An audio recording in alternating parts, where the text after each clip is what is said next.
Арыбаңыздар достор. Бүгүн мен кайра эле ошо 10 айлык окуу боюнча, айдоочулук өбөлтөрү боюнча теманы козгогум келди. Негизи эле 10 ай окуса азыр баары жакшы болуп кетет дегенден алыс эле болуш керек. Себеп дегенде бул жерде маселе окуганда эмес да. Бүт эле автомектептерде окутушат, баарын эле билишет, жакшы окутушат, үйрөтүшөт.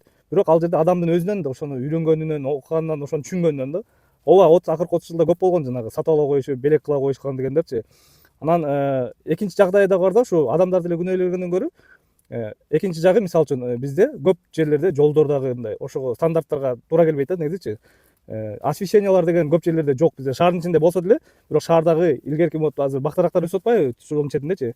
Ошолор менен аралашып фонарьлар күйгөндө кечинде ал да канча көрүнбөй калат. Мисалы үчүнчү, азыр тетиги Чүй проспектисинде Восток 5 жакта туура кылып атат. Жолдун ортосуна кылып, кооз да көрүнөт, и освещение да жакшы болот. Көрөсүңөр кийин иштегенде жарыгыраак болот ошол жерчи. Анан трассаларга чыксаңар, жолдор караңгыр көрүнбөйт, чиймелер жок жерде жок болот. Ошолор дагы мындай чоң бир ДТПларга алып келет да. Анан ошондой эле автошколдо бүт баарын үйрөтөт. Скоростной режимди бузбагыла, там встречныйга чыкпагыла, жанагы сплошной болсо андан өтпөгүлө, ал дубал деп айтышат. Бирок ал адам балдары, адам баласы биз ошону билип туруп кылып атпайбызбы? Аны билип туруп эмне кылабыз? Себеп дегенде көбүбүз мыйзамды сыйлабайбыз. Мыйзамдар көп жерлерде иштебейт. Көп жерлерде адилетсиздик бар. То есть там ошол эле, допустим, погон кийген киши же бир чиновник деле нарушать этип туруп корочкасын көрсөтүп кетип калышы мүмкүн толук. Анан башкалар дагы тааныш билиш издешет, акча беришет. Ошол баары эле айланып кетип коррупцияга келет да. Ошол себептен биринчи ирет ушул жактарда жумуш алып барыш керек эле. Анан ошондой эле мисалы үчүн ДТПларга бирден бир себеп болуп атканда бул тонировка. Мисалы үчүнчү 30 жылдан бери айтып келип жүрүшкөн тонировка бул жана обзорду бузат, бул жаман, көп ДТПларга, кырсыктарга алып келет деп. Бирок эмнегедир азыр акча төлөсөң безопасный эле болуп калды да. Ооба, тонировка сонун, айында жакшы, күндүз айтсаң жакшы, бирок кечинде освещение жок жерлерде көрүнбөй калат, жан чачын жаган жерлерде көрүнбөй калат. Бул дагы негизи бир тоскоол жараткандын бирден бир себеби да негизи. Аны карабай эле азыр ар кандай акцияларды кылып, азыр кечээ күн дагы тонировкага бир ай 3 мартка чейин 35 000 сом деп жарыялап койду да. Ал дагы туура эмес. Бул тонировка дегенди алып салыш керек, же тонировка болгондо деле определенный бир проценттест болуш керек. Анан ошондо контролдош керек. А бизде тонировка уруксат берсе да, адамдардын аң сезими ушундай экен, кээинки жаш балдар 2 слой чаптап алышат. Анан күнүзү көрүнөр, кечинде обзор бузулат, сумеркилерде бузулат, жан чачында бузулат.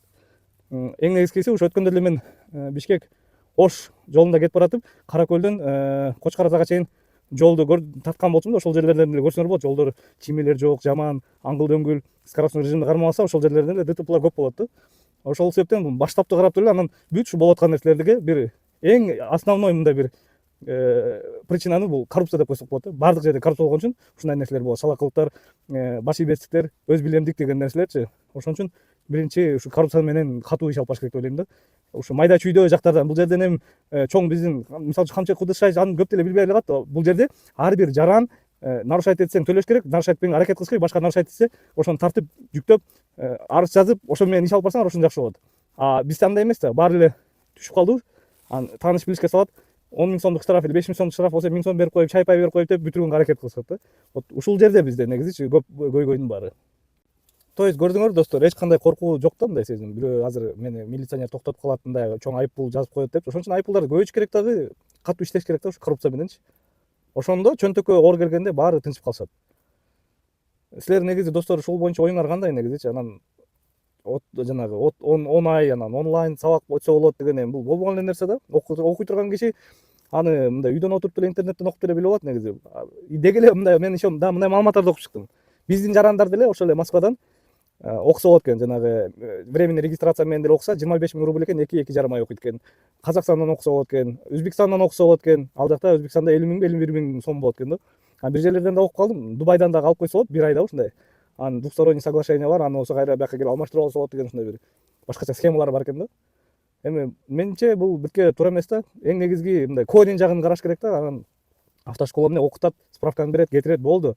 Болгон экзаменди мамлекеттик орган алып атпайбы, ошол жактан жакшылап караш керек. Коррупция эле жок болсо эле баары эле өз ордуна келип калат деп ойлойм да негизичи.